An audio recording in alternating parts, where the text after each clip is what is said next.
Carmina Villaroel nagsalita na ukol sa mga akusasyong ibinabato sa kanya na isa umano siyang matapobre at pakialamerang ina sa buhay ng kanyang mga anak na sina Mavi at Cassie Legaspi.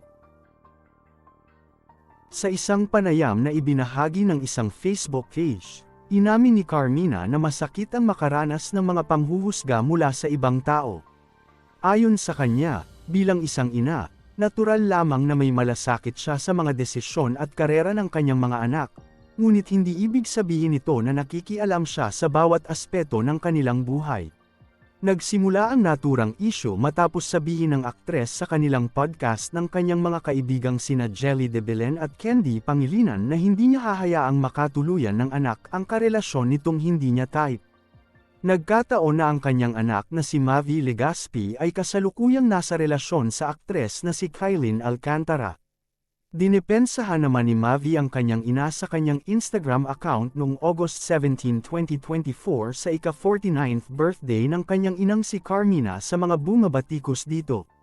Ayon kay Carmina na kung pakialamera siya ay wala sa showbiz ang kanyang mga anak dahil mas gugustuhin niyang wala sa showbiz ang mga anak.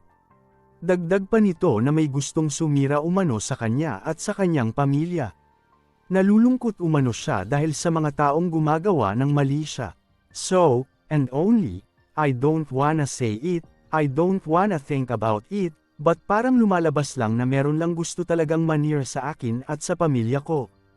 It's just so sad na ang social media ngayon, may nabasa lang, may napanood lang, papaniwalaan na kaagad without really identifying or without really researching or knowing the truth o yung pinagsimulan ng video. Hindi na raw ito naapektuhan sa mga lumalabas na isyong ibinabato sa kanya. Nagulat lamang daw ito dahil may mga taong naniniwala sa mga ganoong bagay. Grabe talaga yung power ng social media. Parang, of course, naano ko lang yung time namin at yung time ngayon. Na grabe na pala, na parang ngayon talaga, papaniwalaan nila kung ano yung gusto mong paniwalaan. Gayunpaman, binigyang diin ng aktres na bilang isang supportive na magulang, kinikilala niya ang kagustuhan ng kanyang mga anak at buo ang kanyang suporta sa kanilang mga pangarap at karera.